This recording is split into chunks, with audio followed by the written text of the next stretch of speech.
Yeah, that's typical the Warning now. That's typical their style.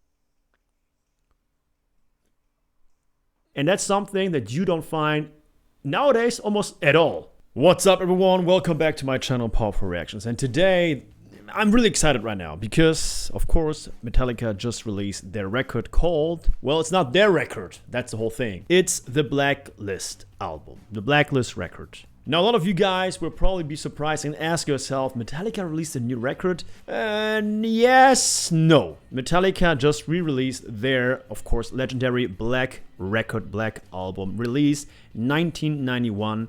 Of course, with classics such as Sad But True, Enter Sandman, and of course, Nothing Else Matters. So what they decided is actually something really funny. They wanted other artists that they really look, up to record and cover their classic songs from that record. Now, the cool thing about that, I just watched an interview with James Hetfield regarding the whole thing, the whole process. He said that they, Metallica of course, didn't want to, push the songs to a certain artist and be like, okay, you get Nothing Else Matters, you get Holier Than Thou, you get Sad But True, and that's how it's gonna be. No, but they actually said, you know what, we'd rather like to see multiple versions of each song because we're gonna have a different, different influence, different style of music representing the same song. So for instance, you might see a classical approach to Nothing Else Matters, and then again, you might see a heavy approach to Nothing Else Matters from two different artists. So I think that has never been done that way, not that I can think of. I think that's amazing. And today we're gonna start with Enter Sandman. Now, this time,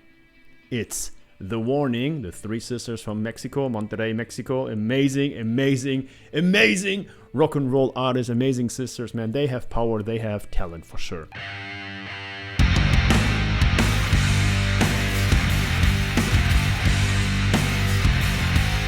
With Alessia Cara. Now, I don't know who Alessia Cara is, but of course I know The Warning, and I know they're gonna bring it because they always bring it. Now, let's just do this. Please make sure to subscribe. We're so close on reaching 86,000 subscribers, and you guys know the big 100,000 is right there somewhere. Somewhere it's there. I think sometimes it's knocking on the door. We need to just let it in. Let in the 100,000 subscribers. Maybe that's a bit too much, but just a few I will definitely let in. So please make sure to hit unsubscribe and of course that notification bell next to it. That way we will definitely be there before we know it. And now it's time for rock and roll. Alessia Cara and The Warning. Enter Sandman official music video as well. Here we go. Alright, party people, and where's the video here? And here we go. I didn't even know that they recorded a music video for the song. That's amazing, for the cover song. Oh, that's already very clever right now, the riff.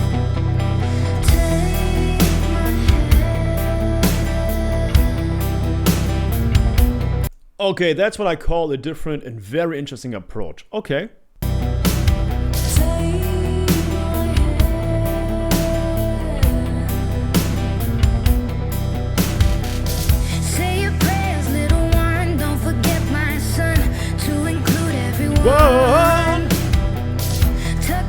I mean, come on, I love Metallica, I love this song.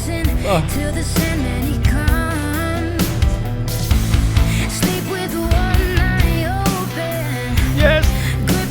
I don't know why. I'm having goosebumps again. I don't know if it's a combination of both because it's nostalgia. I know, of course, the song. I've seen Metallica a million times live.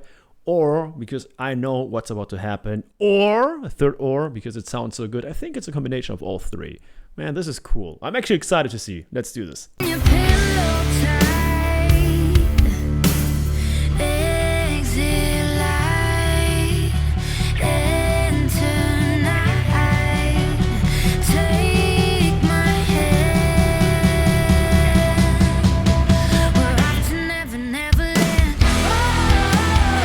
Oh, okay. Now that's typical The Warning now. That's typical their style. Yep, 100%. Okay. Yep, the chorus was definitely The Warning.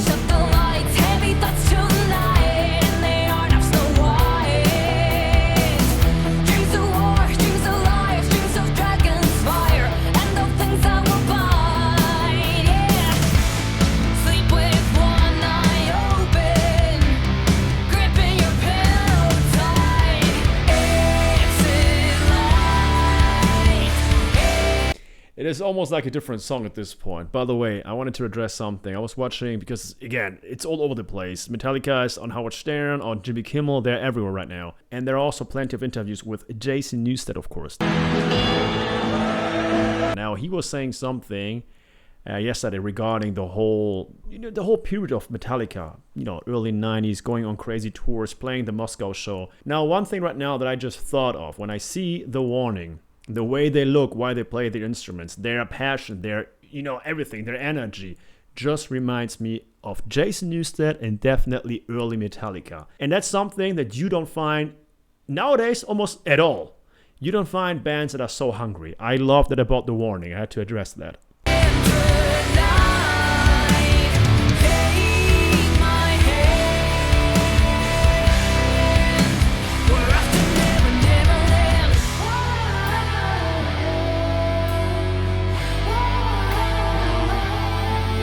It's a very strange approach. It's so different. Now I lay me down to sleep. Pray the Lord my soul to keep. If I die before I wake, pray the Lord my soul to take. Hush, little baby, don't say a word. And never mind that noise you heard. Oh, that's beautiful. It's just the beast under your bed, in your closet, in your head. Okay, we have two options now. What do you think, guys? Are they gonna go for a heavier part? Are they gonna, create a bit more of a powerful approach now? Or not? Let me know, because I don't know exactly what's happening. Let's find out. Hush, little baby, don't say a word, and never mind that noise you I have a feeling they're gonna get heavier now for the last portion. I think so. Here we go, guys. Let's see. your closet, in your head. Hush, little baby, don't say a word, and never mind that Oh man, those vocal layers. it's just the beast under your bed, in your closet, in your head. It's light in the night. Take my hand. We're off to Neverland.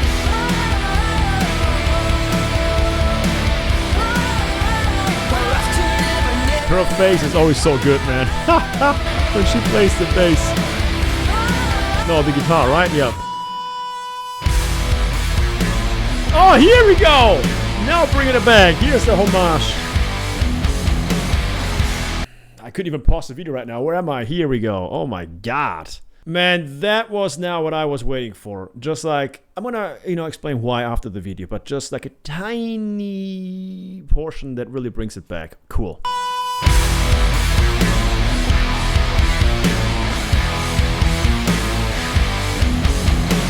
Oh, yeah!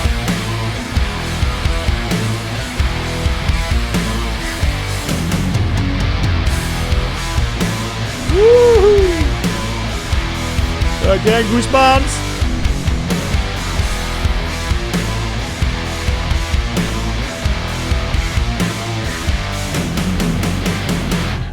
Yeah, yes!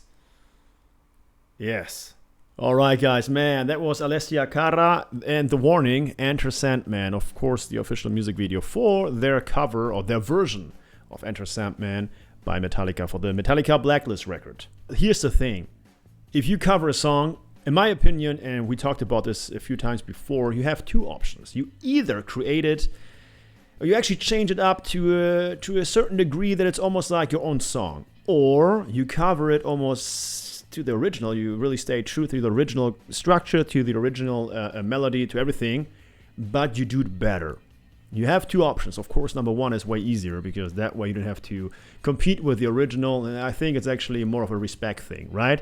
Artistically, it's also more fun to just, of course, have that original to take ideas from, but still come up with your own concept. Now, that was 110% the case right here. But there's always something else. What I thought was amazing is the last riff. They brought it back just, for the fans, just for the Metallica, just to hear that classical, super famous riff that we all know from, of course, the original song. So that was amazing. That was the whole package. That was almost a combination of both.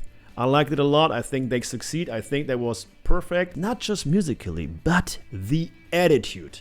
People never really talk about the attitude. Nowadays, it's almost like, because everything is on demand, you know, you want to hear a song, click, you want to see the movie, click, everything what you want is there, you know, the whole nostalgic factor about getting, you know, to see a band live or even ordering a CD or a vinyl, whatever that is, the whole process, you know, around that thing, that situation is gone, you know, guys. You remember when you went to the record store and you actually asked the guy working there, hey, can you put this CD on? I want to actually check this one out. I mean, the whole thing was amazing. Or when you knew one song, one record would come out, and you were waiting for that day to come, you know, and just pick it up and have it in your hand. Of course, some of you are still doing this, me included, and it's awesome. But the majority is definitely not following that. Of course not. So that leads me again to that attitude thing, man. That energy to see them like that, connect with the song that 100% one of their idols performed and created. I mean, it's Metallica, you know. So I think in this case, the music is amazing. Was really good written, was really a great concept,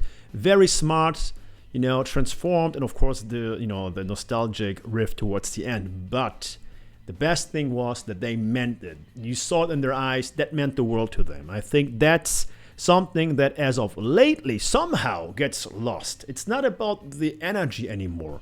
You know, if I go to a concert, of course I know the songs, but I want to see the band perform the song and listen to the song live, because the studio version we all know. You know, it's been one take. That's it. We know the studio version. We want to see the rawness. We want to see the passion. We want to see the connection between the artist and the lyrics and the audience and us and the audience. You know, everything is together. So again, when I saw her face, especially the guitar player, just looking like this and really feeling it, I knew, yeah, they mean it, and that's the best thing ever. Take care. Let me know what you think. Let me know what songs by them or from the Blacklist I should react to next. Until then, subscribe.